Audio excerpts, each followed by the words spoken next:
A Unitarian Christmas.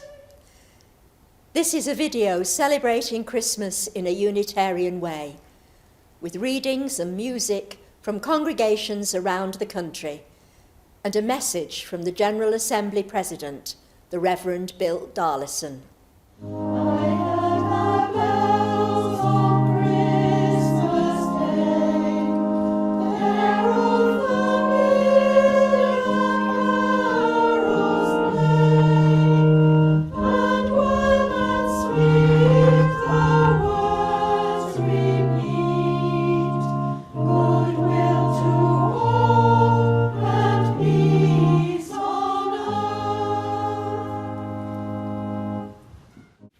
The Christmas Mystery, Jostein Garda.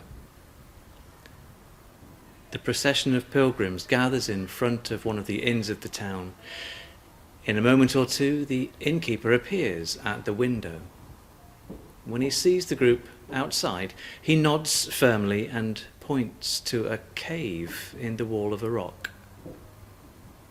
They creep across the yard and stop in front of the cave. The smell from it tells them that it's a stable. Suddenly, the silence is broken by the cry of a child. It's happening now. It's happening in a stable in Bethlehem. Over the stable, a star is twinkling. Inside the stable, the newborn child is wrapped in swaddling clothes and laid in a manger. This is a meeting of heaven and earth.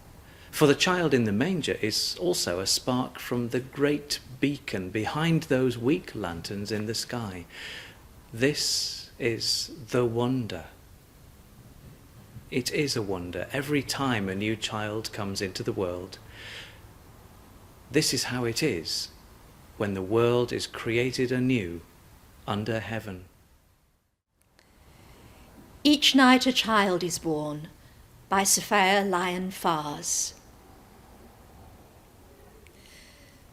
For so the children come, and so they have been coming. Always in the same way they came, born of the seed of a man and a woman. No angels heralded their beginnings. No prophets predict their future courses. No wise men see a star to show them where to find the babe that will save humankind. Yet each night a child is born is a holy night. Fathers and mothers, sitting beside their children's cribs, feel the glory and the sight of a new beginning. They ask, where and how will this new life end? Or will it ever end? Each night a child is born is a holy night, a time for singing, a time for wondering, a time for worshipping.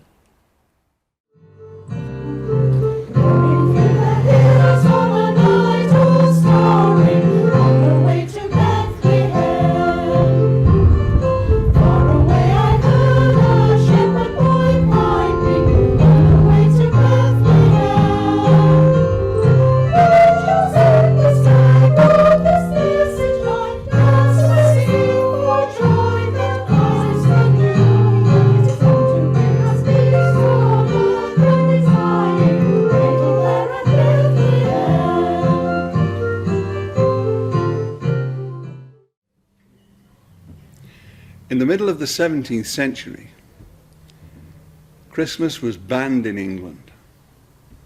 In 1644, while the Civil War was in progress, the Puritan faction in Parliament drew up the first of several laws designed to outlaw the celebration of Christmas. The Puritans objected to the drinking and debauchery, noting that, in their words, more mischief is committed at that time than in all the year besides. But they didn't just object to the jollity and overindulgence. The very name was considered objectionable. Christ's Mass smacked a little too much of Roman Catholicism. So they changed the name to Christ's Tide and confined the celebration to just one day. And that was a day of fasting. What's more, there were real penalties for disobedience. Anyone found celebrating Christmas in the traditional manner could be fined or placed in the stocks. The Puritan opposition to Christmas has good rational foundations. Theologically, Christmas has no justification whatsoever. The Bible tells us nothing about the time of year Jesus was born, and if we take the stories at face value, it seems unlikely that Jesus was born in December. Shepherds would not be tending their flocks on the hillside in the depths of winter, and no Roman governor would be foolish enough to call a census such as the one mentioned in Luke's Gospel at a time when traveling would be more uncomfortable and more hazardous than at any other time of the year. Christmas is not Christian, it is pagan, said the Puritans. And they're still saying it today. And they're right. Christmas is pagan. That is, it's a festival originally celebrated by those people who lived close to the earth and its rhythms. For them, this time of year would, since the dawn of time, have been a time of rejoicing as the sun changes direction once again and the darkness which has been threatening to overwhelm them gradually begins to lose its grip. Why wouldn't people celebrate? And why wouldn't they celebrate in the various ways that still linger in our Christmas celebrations with the themes of reversal, of doing things differently, which are designed to mimic and to encourage the reversal of the sun in its journey round the earth? These pagan celebrations are expressions of joy, hope, and thanksgiving, which is why they're not inappropriate to the Christian celebration of the birth of Jesus, called in the Bible the light of the world. Jesus, who comes symbolically to turn us from our descent into darkness and guide us towards the light of God. Part of me has always loved Christmas.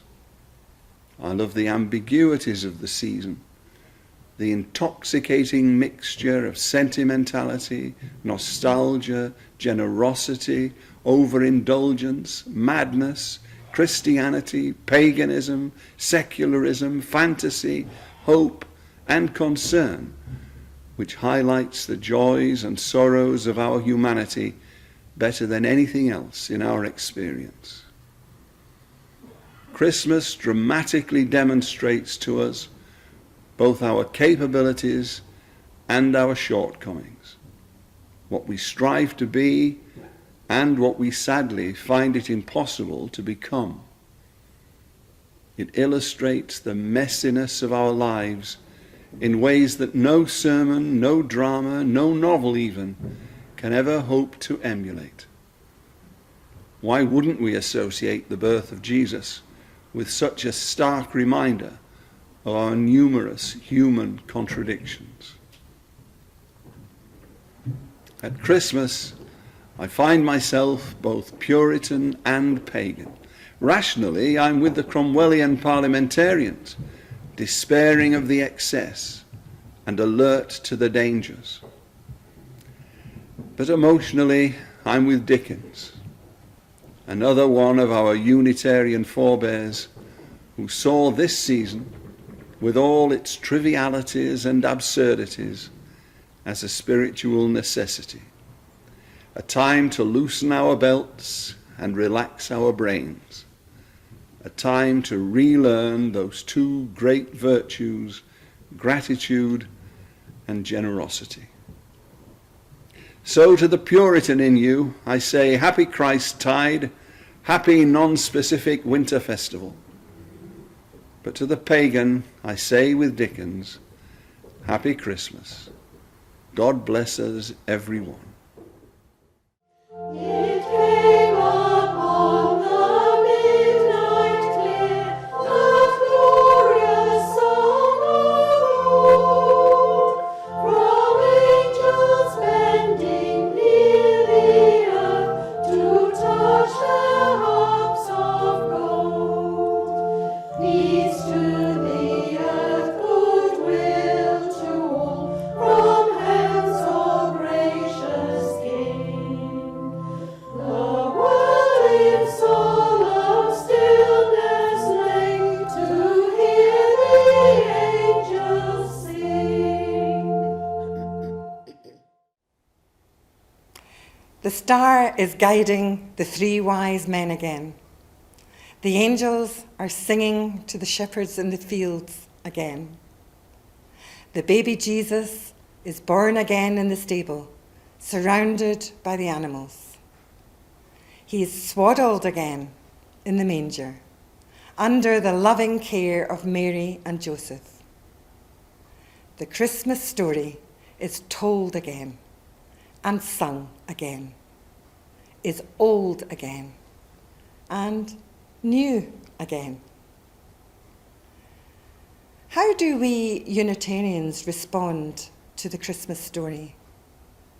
As a denomination, is there a danger that we may be forgetting the power and the importance of stories? The writer Patrick Ness comments on the story in his novel The Crane Wife. The extraordinary happens all the time. So much we can't take it. Life and happiness and heartache and love, we need to put it into a story. Stories do not explain. They seem to, but all they provide is a starting point. A story never ends at the end. There is always after. And even within itself, even by saying that this version is the right one, it suggests other versions, versions that exist in parallel. No, a story is not an explanation. It is a net through which the truth flows.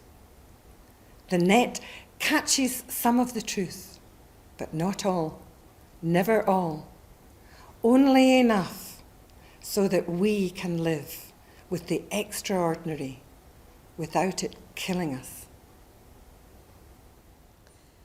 From all of us, readers, singers, and technicians in the DeWitt team, we wish you a happy Christmas and a peaceful New Year.